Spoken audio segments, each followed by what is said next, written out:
Oh, sorry, Nicola's just coming downstairs there. Yeah, we've had some amazing papers on fandom in past sessions, and it's great to be able to carry on this conversation now, and some really good papers coming up.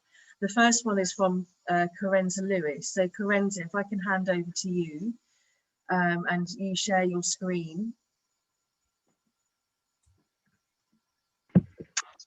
How's that? Can you see that now? Yep. Is that working okay? Can you see my screen? Yeah. Yes. Yep. Okay, so I'm not quite sure how to pick up from the discussion before coffee, to be honest. What I was, this is a paper that has been fighting not to be given. So I was supposed to give this paper at last year's conference, one of those ancient style ones where you actually all came together in a room in one place. Some of us will remember those. And my train hit a deer on the way down, so I never made it to the conference. I was then offered to give it again this year. And when I went to check last year's presentation, which was already the day before yesterday, I discovered it had vanished, at which point I had a mild panic, well, major panic actually, and just wondered if this was this paper was trying to tell me something. But interestingly, I've now had to redo the whole PowerPoint because I couldn't find it at all, and it's interestingly different perhaps to the paper I would have given last year. So I was going to talk about the conference we ran in 2017. Really as a way of looking back at the impact that it had had then, and thinking about how the conference has moved on since then. So the conference in 2017, I hosted in Lincoln, at the University of Lincoln, on pretty much this weekend. Academic Archers is always on this same weekend. The Lincoln conference was the second one. I'd spoken at the first one. Those of you with our remember it was a brilliant event then, but very small scale, very much sort of guerrilla academia, literally sort of springing up where it wasn't expected.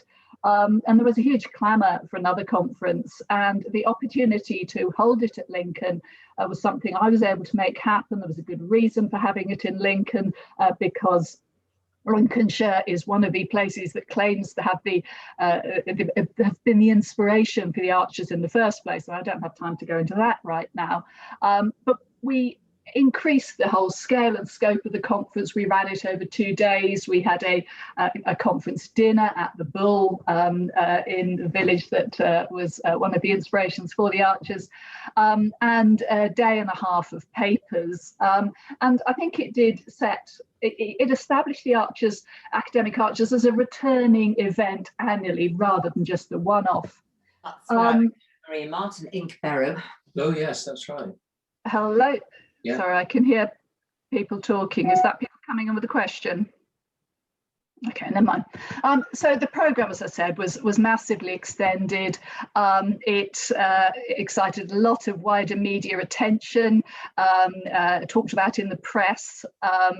There's Christine's paper here on lemon drizzle cake, which was a big draw, and in fact even got picked up by Private Eye, who failed to get the joke first time round, and elicited this response here saying, "You're a satirical magazine, you should recognise this sort of thing."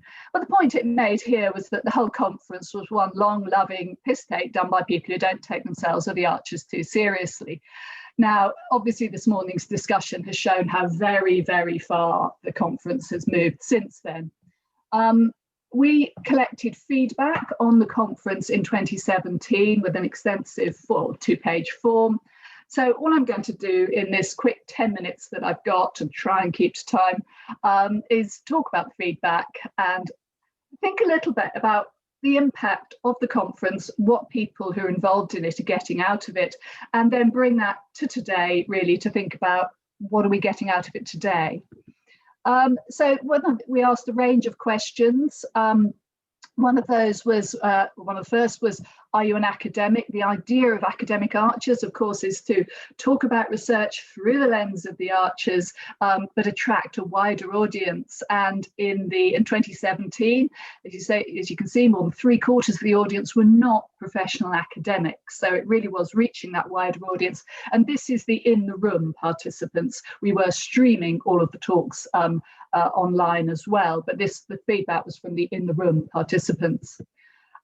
The question, were you one of the presenters? Actually, the results almost exactly the same. Nearly all of the academics were actually presenting, which again has an interest in nearly all of the audience who weren't presenting were actually not academic. So it's clearly working in terms of reaching a non-academic audience, very different to the sort of responses you get from an average academic conference. And I did have data from examples of those in the earlier presentation, but I've cut that out for the sake of brevity today. Did you contribute to discussions? Interestingly, a bigger proportion of people did contribute to discussions, showing that a number of the sort of, it wasn't just the presenters talking among themselves. And I think that's very, very visible now. Everyone gets stuck into discussions. And actually this online format seems to be really good at encouraging that. So then we asked some questions about the conference itself. What a load of rubbish, or did you really enjoy it, sort of thing.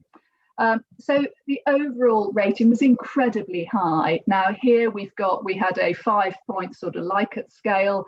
The blue was the top rating, red was the sort of second top rating, green was middle, 4, there should be 5 low at the bottom there. As you can see, they were all in the top 2, and the vast majority were absolutely top rating it. People absolutely loved the conference.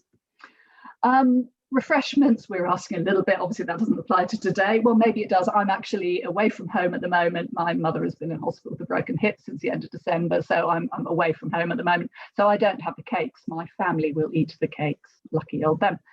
So again, you could see the feedback about that. Again, very positive, actually, despite the fact that some of the food actually ran out. People had a very positive, generously minded spirit towards the conference. Value for money, again, very, very highly rated on that. Likely to come to an academic archers conference again. This was the huge majority of people tick this. Some people tick that box several times to reiterate their enthusiasm for coming to another academic archers conference. Many of you who were at Lincoln maybe here today. And then the next set of questions were, what did you get out of it? And that was interesting from that sort of impact. We had a series of questions to which you answered whether you strongly agreed or disagreed or strongly disagreed or really didn't agree or disagree on a 5-point scale. So the vast majority of people agreed that they found something inspiring or interesting or useful. They'd learned something from the conference. Over 90% agreeing or strongly agreeing, and the vast majority, that blue section of the chart here, strongly agreeing. The vast majority of people, again, strongly agreed that they enjoyed hearing about research outside their own area. Again, broadening people's perspectives. They really enjoyed that, sort of finding out stuff they really didn't know anything about. Enjoying talking to people about the Archers. Again, vast majority strongly agreeing or agreeing. And then got some new ideas from the conference. Again, the vast majority agreeing or strongly agreeing, more of them agreeing than strongly agreeing, but that idea of having new ideas was a very strong theme that came out. And even making new contacts, bearing in mind most of the audience weren't academics, they weren't joining it as academics, they felt they'd made new contacts. And again, a majority, not a huge majority, agreed or strongly agreed they'd made new contacts. Most of that through discussion and chat at the breaks and the dinner on the Friday night. And then I'd like to know more about the work or ideas presented, wanting to go beyond what they'd actually heard, being sufficiently engaged and interested with this research, which again, for most people was way beyond anything that they normally worked on or normally knew about. The most illuminating bits really though were the free text feedback. We had around 95 respondents filled in feedback forms, and this is sort of what they look like, just anxiously checking the redacting is working, good. And you can see an example here of the feedback form. So we were interested in whether people were, as I say, academics or not. Did they contribute to discussions? Would they like the newsletter? Vast majority said they would, incidentally. I don't know if one's actually been produced. And then you can see, and again, here you've got an example of here's the triple X. Would you come to the academic Archers conference again? Yes, yes, yes. And here's this table here about people's, what they got out of it, the impact of it, with people able to tick on the scale from 1 to 5. And here you see 1, 1, 2, 2, 3, 3. And this is from someone who wasn't an academic and wasn't one of the presenters. What was most illuminating about that really was the extensive sort of written in feedback here. So here, and this really, I think, picked up what people really got out of the conference, like the short style of presentations, a range of social topics. Terrific. Carenza, I have to alert you to an ethical issue. Mia Fox has self-identified that was her feedback form. Okay, well, I have redacted that. What do you want me to do about that then? I was joking. Oh, okay. All right. Very worried about this sort of thing. All right. Okay. The comments then, and Mia can come back on this, perhaps terrific banter, enjoyed the tweeting, loved the professionals presenting their area through something they clearly enjoyed, loved the talk on the music during the stabbing. Anyone who was there will remember that. And if you weren't there, these talks are all still on Academic Archers on YouTube. If you go onto YouTube and Google through, you'll be able to find those. Other particular great talks are on diabetes, forensics and penis length, all of which were indeed extremely memorable. Though I still think Chris Carter should have been included in the talk on penis length. And then the impact the conference will have. So definitely heighten my listening. And I should say this is just what I could go through dozens of these with similar themes coming up. It'll heighten my listening to what's going on outside of scripted lines. People see the broadcast or hear the broadcast in a different way. Happier to talk about the Archers in relation to social and political areas. I'd recommend the conference to others. Like to attend the kind of conferences on using popular culture as a prism for research, Star Trek, other fantasy dramas. And again, another example here. Here we've got, again, someone who was a different person here. Again, not an academic, not speaking. Again, they learned something, 1, 1, 1, 1, 2, 1 here on the sort of what they gained from it.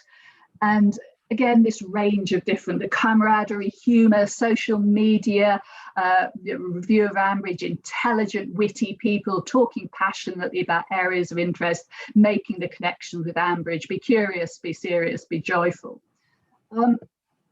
And we'll think about wider society, be more aware of conscious and unconscious bias. So again, affecting the way people think, see the world, may actually think in the future. And then new themes, historic environment, archaeology, literature, film, LGBT, huge range of topics when we ask what would people like to hear about in the future.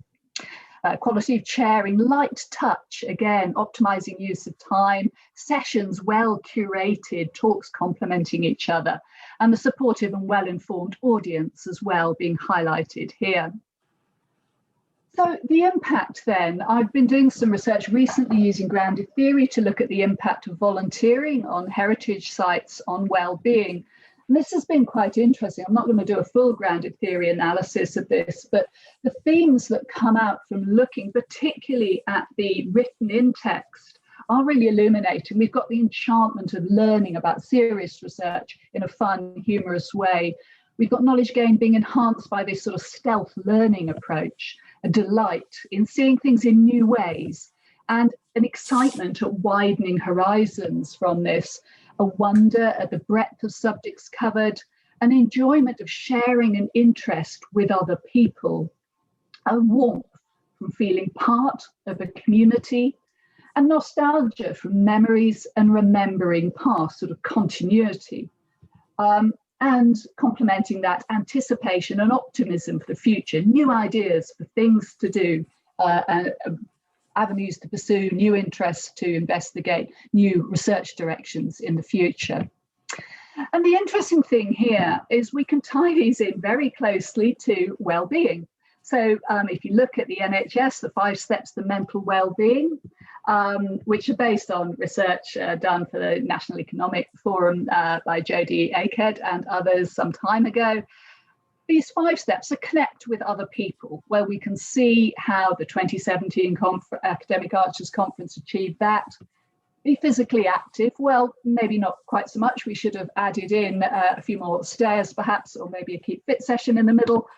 Learn new skills in terms of analysis and listening clearly coming through, but also learning new things more generally.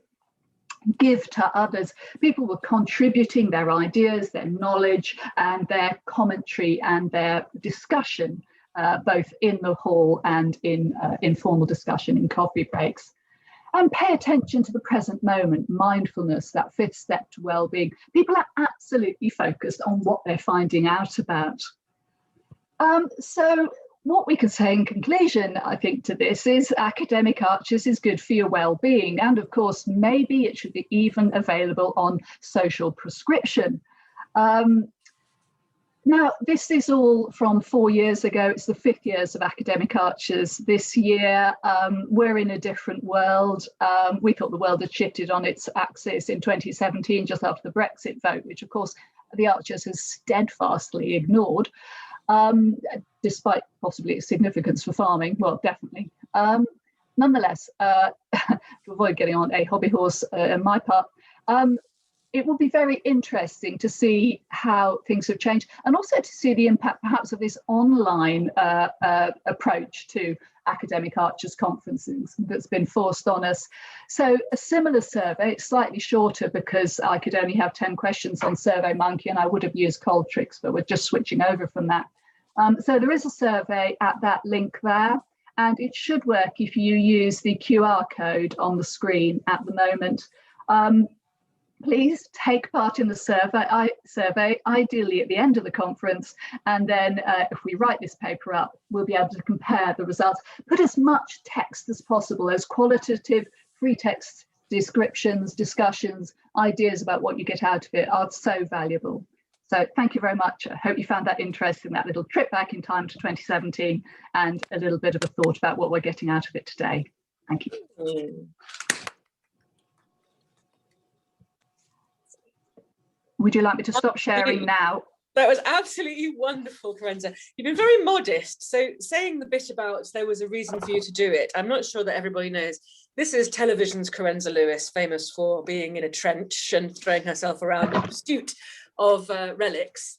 But it was a bit of serendipity, wasn't it? Because it was when you were taking up that chair in the public understanding of science. So when you aren't digging for things and doing your kind of main, you know, your disciplinary background, your work has been about exactly that. How can we engage the public in research?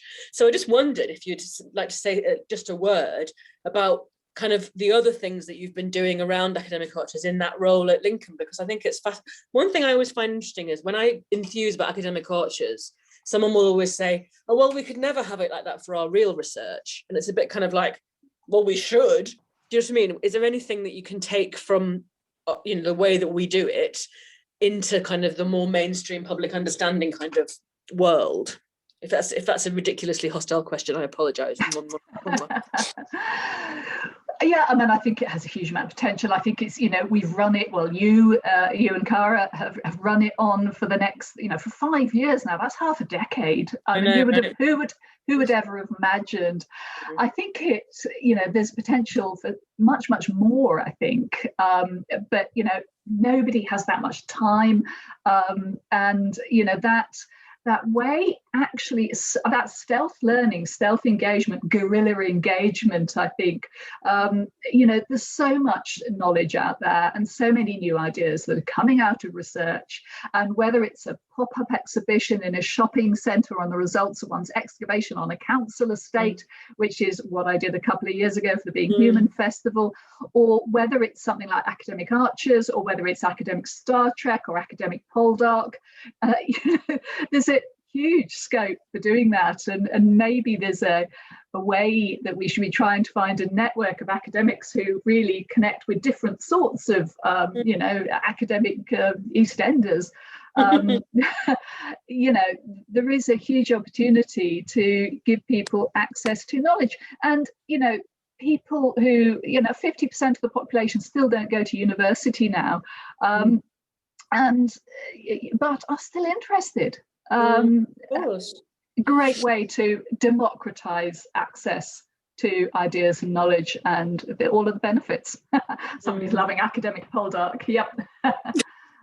Well, we've been talking about our next side hustle being academic drag race, because we've been watching a lot of RuPaul over lockdown. So I know it was a real rush through. It's really rich data, and I think it's just saying to Cara, it's a paper that we need to get placed somewhere important, because I think it's brilliant. I'm sorry it's a canter, but as I say, we've got 4 papers before luncheon. So thank you so much for that. I mean, it was just brilliant. And we're going to move now on to Laura Smith, who hasn't presented for us before. It's very exciting. And her title is The View from Lakey Hill: How the Archers Empowers, Liberates and Enables Blind and Visually Impaired Listeners. So Laura, your slides are up now on the first slide. Thank you very much. So if I just give you a shout when I'd like you to move on, that'd be wonderful. Thank you. Can everyone hear me okay? Dale, can you check if we're getting some? Yes. Quiet. Am I quiet? Okay.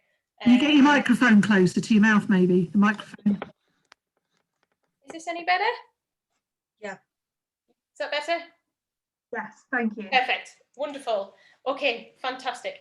I'm going to start just by saying hello, because I've never moved amongst you before. I've been a bit of a lurker on the forum for a while now, and this is my first actual time that I'm spending with you. So hello everybody. I don't think I know many of you, although I probably recognise many of your names from the forum. The only person I have had an interaction with besides Nicola and Cara is Mia Fox. Thank you so much, Mia. A while ago I rang in the Dumpty Dum podcast and you sent me such a lovely supportive message after that, so thank you and hello. So yes, this is my paper, The View from Lakey Hill: How the Archers Empowers, Liberates and Enables Blind and Visually Impaired Listeners. Now, I decided to write this. I myself am a blind listener to the Archers. I've been listening since I was 11 years old, and something absolutely captivated me instantly about the world of Ambridge. I was off school. It was 2 o'clock in the afternoon. I'd been to a hospital appointment, and I was really obsessed at the time with recording songs from the radio onto cassette, which seems quite an alien concept now, but this is how I like to spend my time when I was 11. So I was flicking through the dial trying to find a nice song to put onto my recording. And as I was flicking through, I came across some people who were very in a state of heightened emotion, talking about how the family farm was going to be distributed upon what I later learned was the parents' death. Now, I didn't know if it was real or what, but it captivated me. This is somebody who lived in Sunderland in the city and had absolutely zero ideas about farming or rural life. And for some reason, it just wiggled itself into my brain and it has stayed there ever since. And it took me a few weeks to work out what on earth I'd been listening to. But once I'd worked out what times it was on and all of that, I've been listening regularly for the last 20 years. in the last couple of years, I realised that there are quite a few blind and visually impaired listeners to the Archers. I wish I could quantify this with some sort of statistic on how many, but there certainly are a large representation of the blind and visually impaired community who are Archers listeners, more so than I found in any other, say, television programme or specific, film or anything like that. So I became very interested in what it is about the Archers that draws blind and visually impaired people to listen and become long-term listeners of the programme. If you could move on to slide 2, Cara, that'd be wonderful. So the chapter is going to examine the relationship that the Archers has between its blind and visually impaired listeners. So Still on slide 1. if you could move to slide 2. Yeah, you keep going, and I'm just trying to work it out. No bother. Okay, so yes, so the chapter is going to examine the relationship between the Archers and its blind and visually impaired listeners. So, of course, the obvious thing to say is the audio nature of the Archers, and indeed lots of radio, provides a space where creating one's own idea of place is central to the experience.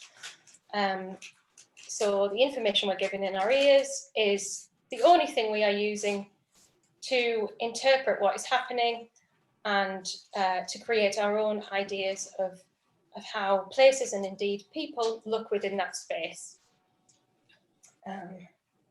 Now, for the purposes of the chapter that I'm going to be writing, it's going to be focusing on blind and visually impaired listeners. Now, my definition for that is people who've received a medical definition of sight loss. It's a broad spectrum. Some people have no sight, which is how I identify. I don't have any sight. But there are many visual impaired listeners who do have some useful or a lot of useful vision. So it is a big spectrum. But for the purposes of my chapter, I'm looking at specifically people who've had a diagnosis of severe sight loss. So that's people who have no sight or no useful vision. I'm moving on to slide 3, Cara, if that's okay. It's there. Wonderful, thank you. The unisensory nature of radio allows listeners to create individual internal landscapes. This process of visualizing the non-visual can be a great source of empowerment to blind and visually impaired people. So the main thrust of my argument is going to be the potential for empowerment that Archers offers to its blind and visually impaired listeners. Creating internal visual landscapes is something that blind and visually impaired people do an awful lot of in their everyday lives. So for instance, when crossing a road, a blind or visually impaired person, we're talking about the real world in this part, blind or visually impaired person is using the auditory information to make a decision about when it's safe to cross. Similarly, when we're in the cinema, watching a film, for any silent moments, we have to interpret what's happening using our ears and imaginations. Or for instance, if your 3-year-old daughter is telling you that she's sitting on the carpet, I will use my ears to ascertain if she's telling the truth or if she's standing on the back of the armchair reaching for the family heirlooms. Now, this is something we're very used to doing on an everyday basis, creating and making sense of our lived everyday experience. However, in the real world, there is always the chance that a sighted person can step in and give an objective definition of what is going on. So for instance, whilst trying to cross that road and keep safe, the friendly passerby can make us aware of a deceptively quiet vehicle lurking along the road. When we step outside the cinema from viewing the film, it could work out that the information presented to sighted people doesn't tally with what our experience was of the film. And equally, I could be told in a very somber voice by my partner that my prized 1960s original Beatles figurine has been found in smithereens, Ringo headless. Very sad state of affairs. So that objective part of life, which is defined by the way that society is set up as the visual part, is removed as soon as we enter the gates of Ambridge. I like to think it has gates. You can't tell me I'm wrong. Although that being said, I am very much aware that there is a map of Ambridge, and of course there's masses of behind the scenes action that goes on to give some very rooted facts about the society and the universe. But that isn't quite what I'm talking about within this discussion. What I'm talking about is not geographically fixed landscaping. So not the map. I'm not talking about making sense of what is where. And indeed, that is something that a blind person can do anyway, or a visually impaired person. If they're presented with the map in the correct accessible format, they'll be able to familiarize themselves with what is placed where. Much as blind and visually impaired people are very good at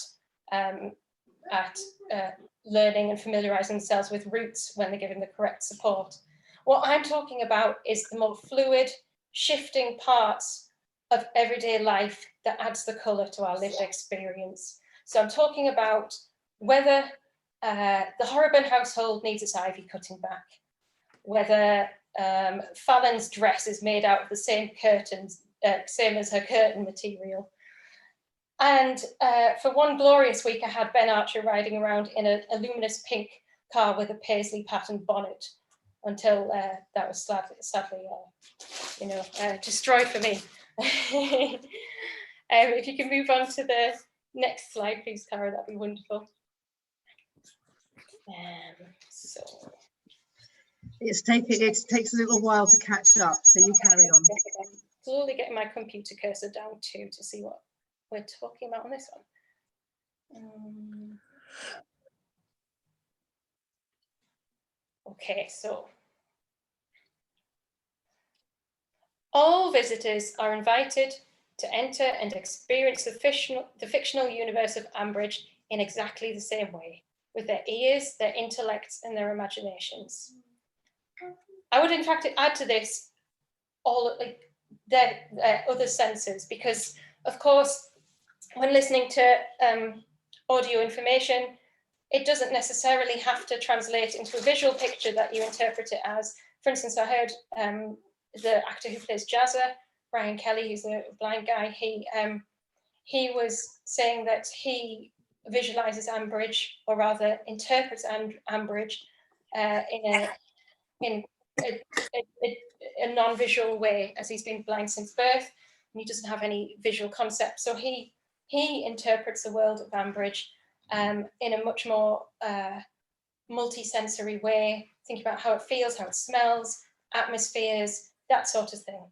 It's all the same as far as I'm concerned, creating an internal landscape, but we're just using our ears and our minds to do this. And that is very empowering when both blind, visually impaired and sighted people are going through the exact same process. Next slide. It's up there. Oh, wonderful, thank you. So this process shines a light on how many of us living with sight loss interpret and experience everyday lived realities. So I have a bit of a sound bite that I often say in our house, is that the eyes often get the credit for what a lot of the other senses are doing. And I think that just removing the visual aspect of something enables people to pay attention of the true capabilities of sound. So this process of internalizing the universe mimics the process that we do in our everyday lives, blind and visually impaired people, that is, and therefore could potentially, however, on a micro level, give some insight as to what can be done with our ears. Okay, next slide. It's up there. So, but what's special about the Archers? Surely any radio can do this. Forming, hang on one minute. Right. Cara, would you read out that slide, please, for me?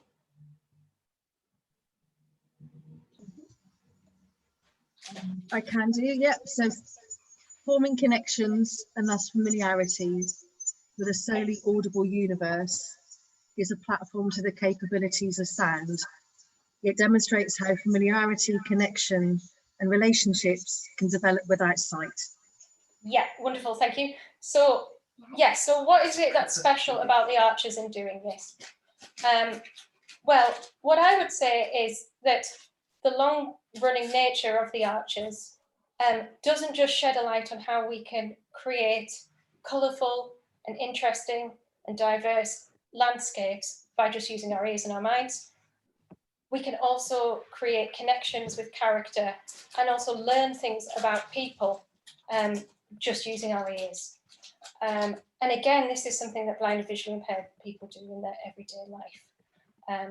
So quite often in my life, I've been asked quite a lot, do I wish I could see my daughter's face, see her smiling, see her expressions, all that sort of thing. And whilst there might be a part of me that might think that might be nice, I honestly don't think I could learn anything more about my daughter than I already know by looking at her.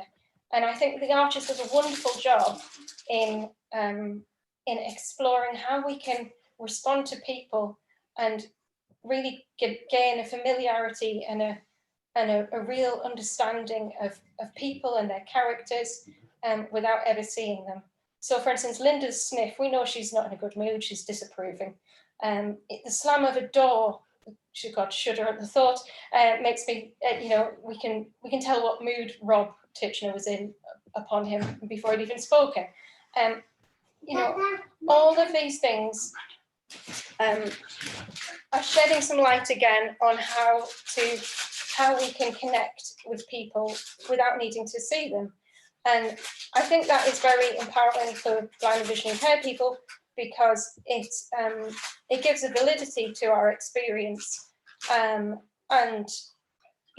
I'm sure that the well-meaning and very, interesting question of whether I would like to see my child's face, which is often asked by sighted people, if a greater understanding of how connection and familiarity isn't just a visual discipline, if some understanding of that was a little bit more widespread, maybe fewer of those sorts of questions would be asked. So we're moving on to the last slide now, Cara, please. So yes, the Archers The Archers enables blind and visually impaired people to explore a world without barriers, where all visitors gain equal access and which everybody's view from Lakey Hill is considered equally valid. And that's basically drawing together what the thrust of this argument in this paper is going to be about. It's basically having a look at how the removal of objective parameters really liberates blind people to have a voice which is rooted in truth. There's no arguing with what I can see from Lakey Hill. How beautiful the flowers are, what sort of flowers grow there, whose car is passing by. There are thousands upon thousands of interpretations of that, and they're all equally true. And that is the end, I believe. Thank you very much for listening. Brilliant. That was absolutely brilliant. Do people want to unmute so we can actually hear the applause? Well done, Laura. Well done. Oh, wow. Fantastic. It's wonderful. Thank you, Laura. Thank you. That was fantastic, and thank you for bearing with me with the slides. My computer just seemed to be on a bit of a go slow, so I did have to jump in and out of the screen share, but we got there in the end. You did see everything, so thank you very much. Dr. Nicola Headlam has a very academic question for you, Laura, if that's okay. Oh, And that is, who is do. the best looking person in Ambridge? Oh man. Oh gosh. Mm. So interesting. This is a blind lady. Man. who's Right, a small okay. child. Yeah. Oh wow. I wish I'd been presented with this a long time ago. It's very big and very important. You know what? I think that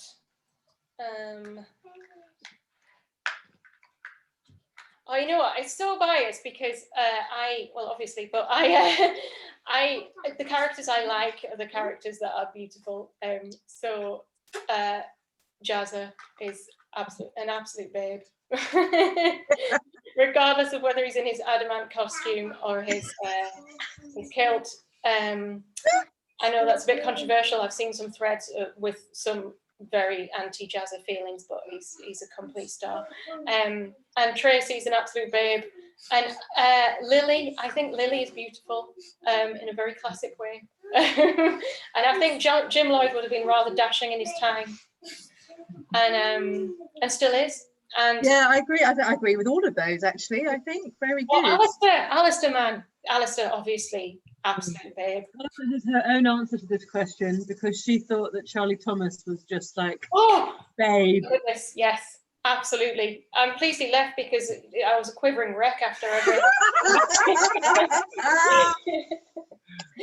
Fantastic, fantastic. Right, on that beautiful high note of the mention of Charlie Thomas, we will now go over to Tim with this wonderful story that has been growing over the years of academic archers. Hello, everyone. Thanks. I'm starting my timer. I have 5 minutes. If you hear Barwick Green in the background, of course, that's my ringtone. It means my 5 minutes are up. I'm Tim Vercellotti, professor of political science at Western New England University in Springfield, Massachusetts.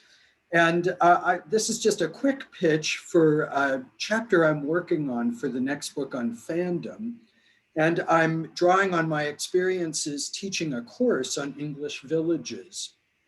I mentioned it at Reading last year and got a lot of great tips for villages to visit when I returned with my students in June, which of course didn't happen. The course shifted online and I'm teaching it again in the classroom this semester. And I hope to come and with the students at some point to visit the villages that some of my academic archers friends have suggested. But let me say a little bit about the course, a little bit about the lessons I'm drawing about using the archers in teaching, and in particular in Massachusetts, in America, where students are less accustomed to the genre of radio drama as well. Radio drama really disappeared from the airwaves in America in the early 1980s. The last vestige of it was the CBS Radio Mystery Theater, which was an anthology program that aired weeknights on the CBS radio network. But since then, really not a whole lot of radio drama here. Although we're seeing the art form revived a bit in podcast form. So this course is in our global cultures curriculum. It's introducing students to English villages. The reading list is a mix of a couple of great books on the history, politics, social conditions, and contemporary life in English villages. Tom Fort and Martin Wainwright are two of the authors I'm using, both former journalists who just cover all sorts of aspects of English village life.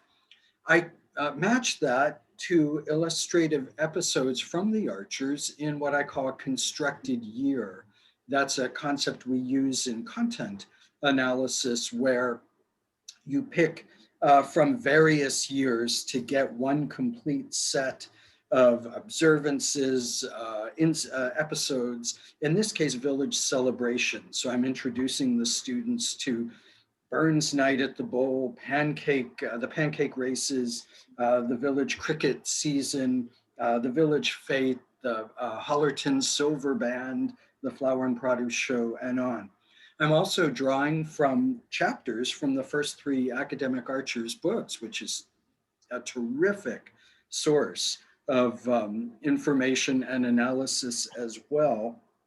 And then I'm also teaching the students how to listen to find Laura's presentation, really dovetailing nicely with what I'm learning from my students. If you've got a university age student, he or she or they are often using multiple screens to consume media. And what my students are learning through experience is you've got to focus, shut off all outside sources other than the sound that you're hearing. And that has been a real revelation to them. I've also been asking them, who are your favorite characters? And so they're not getting sort of a daily diet of the Archers. The links are there, but I'm having them listen to classic episodes from recent years and from further in the past. And the fan favorites so far among the students are Helen, for getting through what she got through with coercive control, Rex Fairbrother, and interestingly, Jill Archer.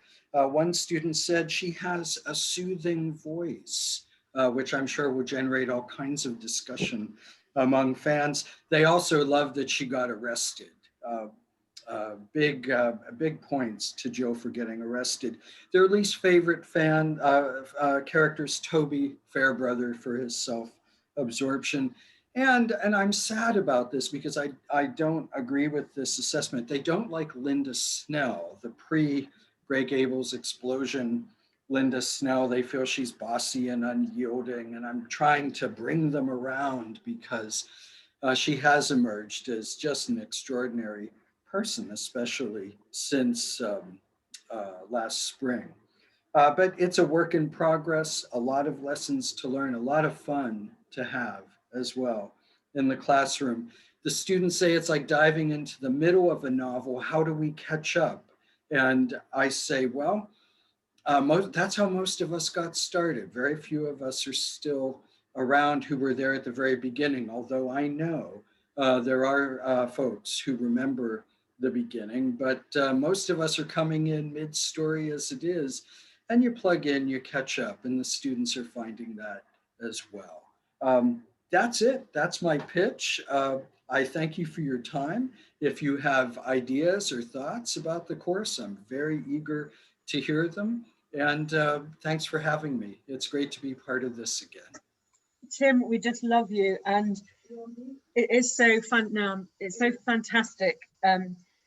So particularly when Charlotte Higgins wrote her article, and I was like, "You're already on the curriculum." She was like, "Oh my God!" Yes, indeed. She's on the syllabus. We do listen to some excerpts from Dum Dee Dum as well. The hard part is keeping the material manageable. There's so much out there. And are they, in general, are they Anglophiles anyway, or is it like, I always wonder about your students, are they like? There are, yes, and this course filled, it had a waiting list, and my courses never have waiting lists when I'm teaching about politics. But students have exposure through popular culture, through TV in particular, and come in with the misconception, well, I speak the language, so how hard could this be? And of course, I open their eyes to the common cultures united by a different language as well. So yeah, there is some familiarity. Amazing. Okay. We obviously could talk about this longer, but we've totally messed this session up. We've got far too much content. I know you're supposed to be having your lunches, but we're going to turn now to Harriet Samuels.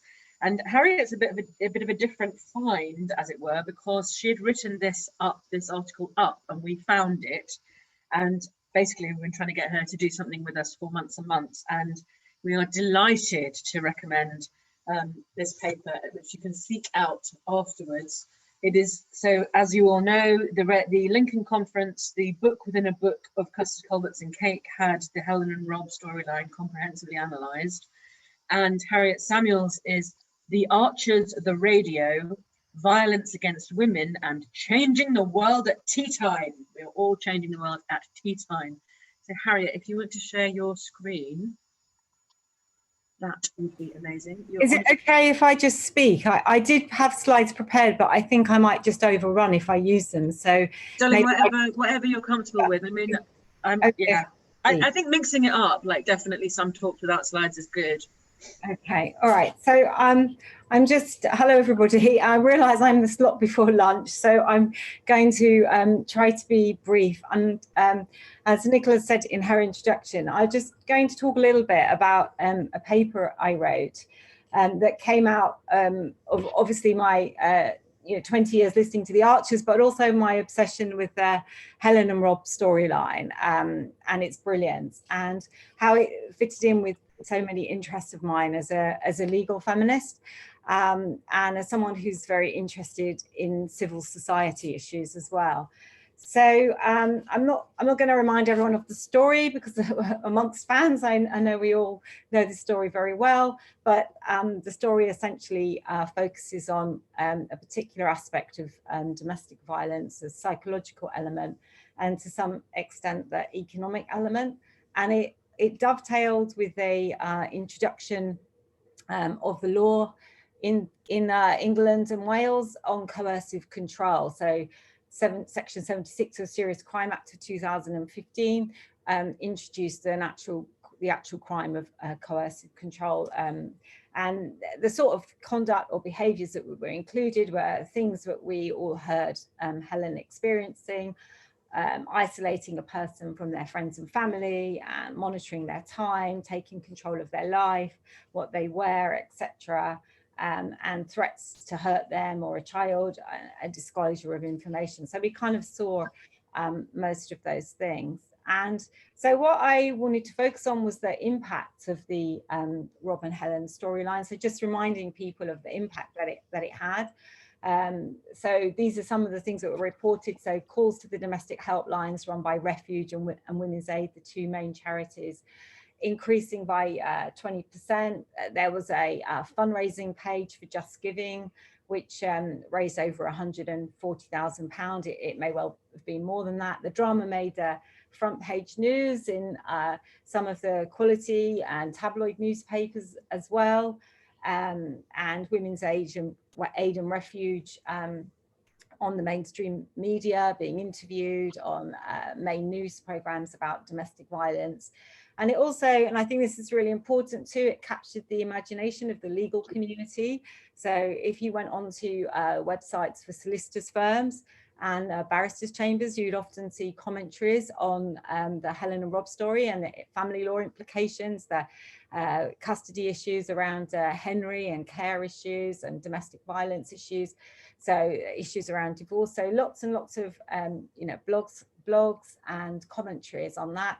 The issue was raised by Lakey Hill, who was then president of the Supreme Court, in her extrajudicial speeches on domestic violence. And it also crossed over towards the end of the storyline with the Sally Challen case, which is a case about a woman who had killed her husband and who later on her conviction was overturned. Or was rather commuted to manslaughter on the basis that she'd been coercively controlled. So there's all sorts of a crossover with real life, and it is essentially was part of I'd say a national conversation that occurred on domestic violence. And I explore some of these issues in my paper and talk about the fact that politicians also became involved in the discussion. And there's a quote from Sean O'Connor, who the editor at the time, who said they visited the House of Commons with Women's Aid and Refuge, and he said, at the end of the discussion, we have all these MPs captive in a room asking how to change things. It's extraordinary. So that was the impact. And so where my paper or where my interest came in, the angle that I was looking at was the debate amongst legal feminists about the utility of law. So there's a long-standing debate within legal feminism about law and about how useful is law in bringing about social change. And one particular feminist scholar, Carol Smart, in the 1980s talked about the idea that, you know, law was rather overblown, that we use law too much. It promises a lot, but it delivers very little. And other feminist scholars like Rosemary Hunter saying, well, you know, it's really important to enact laws, issues around domestic violence or rape or violence against women, but the reality is that they're very prone to being interpreted and understood through a non-feminist lens, and therefore the law just falls on stony ground and it doesn't have the kind of impact that it might have. So this led to my interest in the Archers and thinking about the Helen and Rob story, about how in the Helen and Rob story and the law on coercive control was that at the same time as you had the law being introduced, you also had a real attempt to change the social discourse, to change people's understanding of domestic violence and how it works. And I thought it's been shown to be quite a useful case study of how to change people's understanding. And so for several years, the drama enabled the listeners to understand how everyday behaviours might be classified as gendered harms and dealt with through the law. So the next part I then went on to look at how the Archers was used, how this episode in the Archers was used to try to win people's hearts and minds. So I had some discussion about using the radio, using entertainment as a method for education, and I'm going to sort of skip over that bit and go on to talk more about how the Women's Aid and Refuge, about how feminist lawyers and activists and campaigners to use the story to try to sort of circulate a feminist knowledge and to change the dominant discussion or discourses. And so academics might talk about this as reframing issues, introducing new iterations, or vernacularization. And I think a lot of this was done through the two main charities becoming involved, the two main campaigning groups becoming involved. They're advising the script editors, advising the actors, introducing them to real life survivors of domestic violence, and relatively sympathetic editor in the form of Sean O'Connor, who had some track record of this. So how did this process go about? How did it happen during the broadcast? So I think so one thing to point out is that so Helen during the episode, Helen can't name what's happening to her.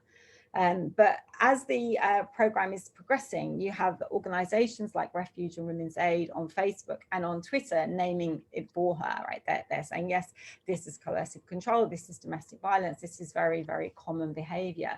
So they're actually naming the conduct. I think that's something Nicola was talking about earlier in her paper, right? You have to actually be able to name something, you have to be able to identify it before you can talk about it and sort of bring about change. So this kind of online activism that was going on at the same time as the broadcast referred to often as discursive activism. So the groups were acting as a bridge.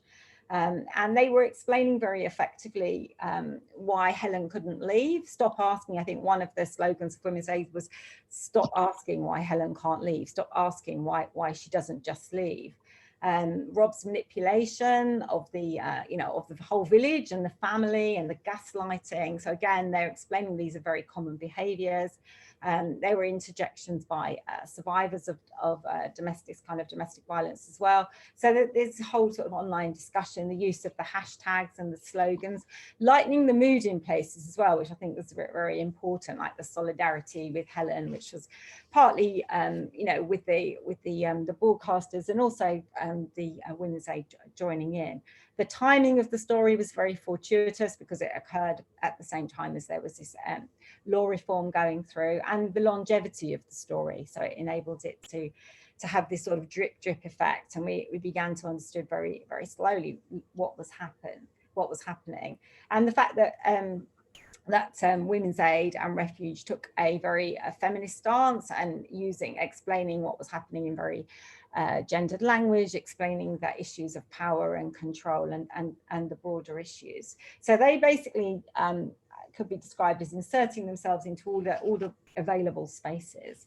On the one hand, it was a very successful episode in terms of publicity, in terms of the conversation being started, in terms of gradually shifting people's understanding. I think it was also very important because the Archers, and it's a soap opera, so in one sense it's lowbrow entertainment, but it has, I think, it's described as having a highbrow audience. So you're reaching judges, you're reaching lawyers, you're reaching other legal actors who are involved in the justice system, and you're hopefully beginning to shift some of their understanding as well. So I think it was a very significant episode as a tool for social change. So just to conclude with a few words, using the Archers as a tool for social action, and we've seen that with the recent modern slavery storyline as well. So I think I end with thinking about proceed with caution, because obviously there are a lot of issues that were omitted in the Helen and Rob story, the issues of finance, legal aid, the closure of domestic violence hostels. Women's Aid did raise those issues, but they said that they still wanted to participate because they felt that there was a universality to domestic violence, which also means it affects people from all different kinds of backgrounds. So they were aware of it, but I think it's something that has to be very, very careful of. The lack of diversity of the characters in the Archers. The Archers is very white. It's almost every time I listen to it, I'm always thinking, well, the minorities here, there's not very many. So that also raises issues if you're using as a tool for social change or action. I think there was one Black character in the Helen and Rob story who was Helen's cellmate, but not very much. That wasn't really very well developed. And obviously the priority given to drama and the temptation to sensationalize. So just to close, I'll just end with a quote from my article, which is basically that the episode demonstrates the potential of popular culture to portray the complexities of domestic violence and provide alternative explanations for victims' conduct. And for legal feminists, it kind of overcomes concerns that law might be ignored or undermined, and that inimical narratives that impair law's implementation might be used. So I think that it was an interesting idea, interesting episode, and I'll end my talk there so we can enjoy lunch.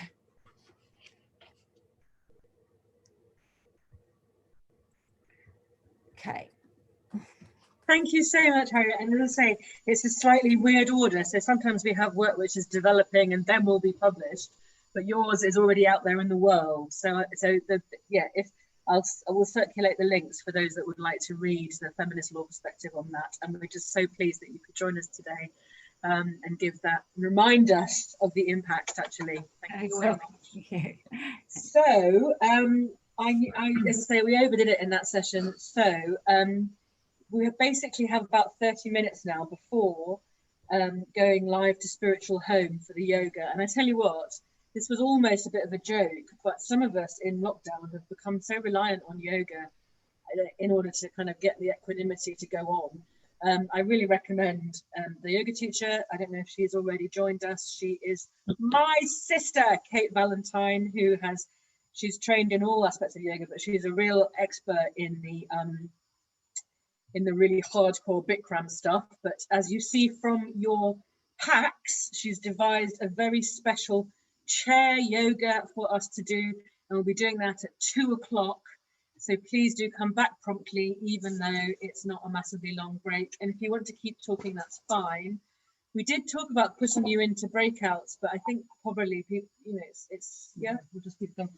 Also, one thing before you go, at our usual conference, those of you that have been before will know this, we usually send around a couple of bits of paper and ask you all to write down how many years you've been listening. And we'd like to do the same again this time.